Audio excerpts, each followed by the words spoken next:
yung mga minions, mga kababayan ni Maudigs sa Kaninday na paranoid na naman. Bakit niya, Mr. Maravillas? May dalawang congressmen kasi mga kababayan na nag-file ng resolusyon sa Congress na nananawagan mga kababayan sa ating gobyerno na makipag-cooperate na daw tayo sa investigasyon na gustong gawin ng International Criminal Court kay Maudigs. Ngayon, ang itinuturo nila, matik, si Martin agad, mga kababayan, ang tinuturo nila na utak.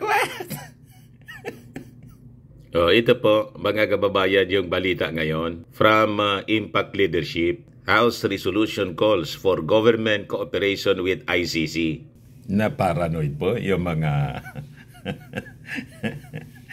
yung mga kampo ni Maudigs. But before ko mga kababayan ibigay sa inyo yung full story, click subscribe muna dito sa ating YouTube channel and hit the notification bell para lagi po kayong updated ng mga kaganapan dito sa ating bansa. Like and share na rin po ninyo ng ating video para marami yung makapanood. At wag na rin po ninyo na skip yung ating mga commercial ads para tuloy-tuloy lang ang pag-unlad ng bagong Pilipinas. Sa mga naghahanap pala ng malinis and spacious fitness gym, punta lang po kayo sa aming Colossal Fitness Gym.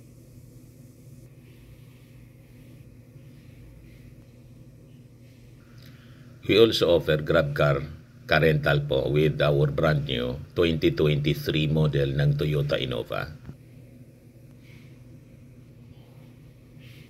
Tumatanggap din po kami ng booking for those who are planning to travel via PAL, Cebu Pacific, and other airlines, domestic and international po, and bills payment for Meralco bills, PLDT, etc.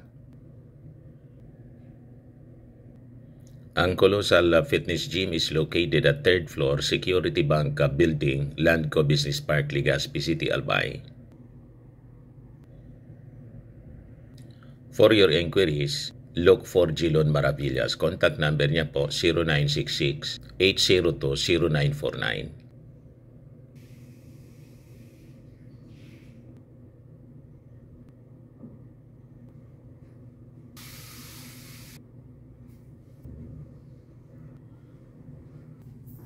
Ayos pa.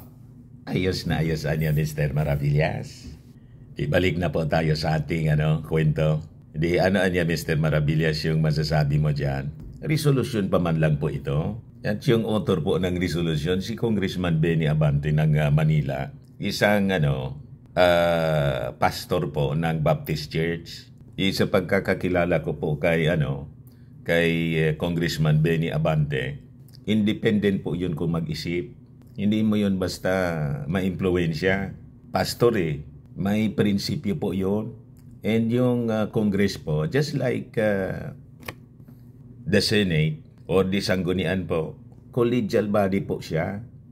Hindi man po yung Congress nagdidesisyon na base lang po sa iisang tao.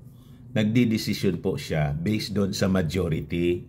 Kahit po nagpasa ng resolusyon ng isang member, kung hindi inapprove ng majority, so hindi po siya papasa. Di ba? Itaranta tuloy mga kababayan. Ay taranta agad yung mga DDS. Sabay turo kay Martin Romualdez. Hindi man po hawak ni Martin Romualdez ang kaisipan ng bawat member ng Congress. Kahit nga po sabihin natin kaalyado. Yung unit team nga, hindi hawak yung lahat ng ka-unit team, hindi hawak yung pag-iisip. Yung sa partido nga po ng Lakas, o di ba si GMA po, Chairman Emeritus ng Lakas, tapos President ng Partido Lakas, si Martin Romualdez. Pero ano ang ginawa ni GMA? O di ba may attempt, mga kababayan? So ibig sabihin, hindi hawak ni Martin Romualdez yung kaisipan ni GMA. Dating magkakapartido po, magkakasama. Ito pang si Congressman Benny Abante. At lalo kung yung members ng minority bloc, yung Makabayan, independent po silang mag-isip.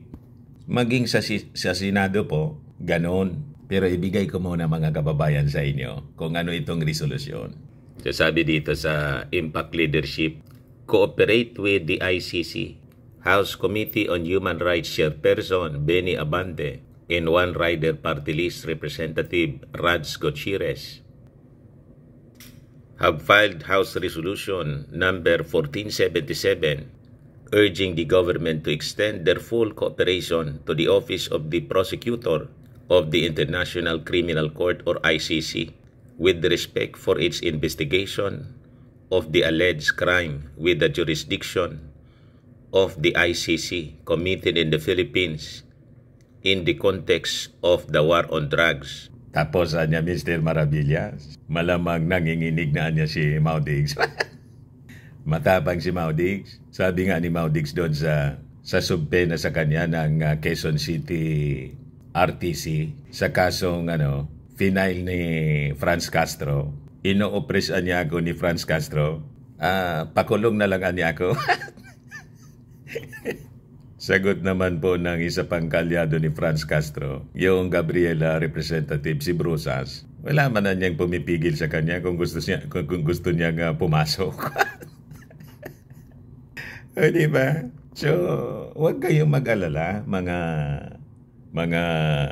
DDS. Kayang-kaya to ni Digong. Ba't kayo natataranta? Diba? Sabi rito, the House Resolution pointed out that despite the country's withdrawal from the Rome Statute, the jurisdiction of the ICC was reinforced by the Supreme Court of the Philippines when it rendered a judgment stating that the ICC retains jurisdiction over any and all acts committed by government actors until March 17, 2019. The ICC has maintained that it retains jurisdiction with respect to any alleged crime that occurred in the Philippines while it was a state party to the Rome Statute from November 1, 2011 up to March 16, 2019. So yan po mga kababayan, yung dalawang congressmen, si Congressman Abante ng 5th District yata ito ng Manila, saka si One Rider Party List Representative Gutierrez, yung nag-file ng House Resolution. Remate na niya Mr. Maravillas. May sword of Damocles na nakaumang sa ulo ni Digong. O ngayon, because of this news, nag-react na rin po yung DOJ. Ito po, sabi ni Secretary Remulla, Philippine cooperation with ICC needs study niya. Di niya Mr. Maravillas, ang analysis mo. Depende yan sa pag-ugali ni Digong. Pag inaway yung administrasyon, malamang madiritsuhan siya po. O diba niya Mr. Maravillas, parang ganun nga yung mangyayari. Sige kasi po ang pang-away ng mag-ama. Hindi kasi po manahimik si Maudigs. Gusto pang bumalik sa politika. Tumulong na lang kasi sa gobyerno at huwag nang manggulo. Sige pang panggatong po, pati sa Armed Forces at PNP nang gagatong. Kaya nga po si Congressman Dalipi nanawagan kay Digong. Ito po, Dalipi to Duterte spare Armed Forces PNP from partisan intrigues. Ginagatungan mo niya yung Armed Forces. Ayan I respectfully appeal to former President Rodrigo Duterte to recognize the paramount importance of keeping our armed forces and national police free from partisan politics. These institutions serve as the bedrock of our nation's security, and their effectiveness relies on unity and impartiality, sabi po ni Congressman Dalipe. We have already achieved so much in our quest to professionalize our military and police service. Let us not squander what we have accomplished by putting the armed forces and the PNP in a bad light because of these baseless statements. Yun ang pakiusap po ni Congressman Dalipe kay Maudigs. Ginugulo niya po. You see? Kaya yun tuloy. Baka napaisip yung ibang mga congressmen, buti pa niya, isurrender na natin si Mau Diggs sa ICC. What? Pero wala man yan po sa control, yung isipan ng mga members ng Congress. Wala man po yun sa control ni Martin Romualdez. Hindi man po lahat ng member ng Congress hawak niya yung kaisipan. Pag nainis po yung majority, magbubutuhan po yon. Si Martin Romualdez po, isang boto lang naman yon. Di ba?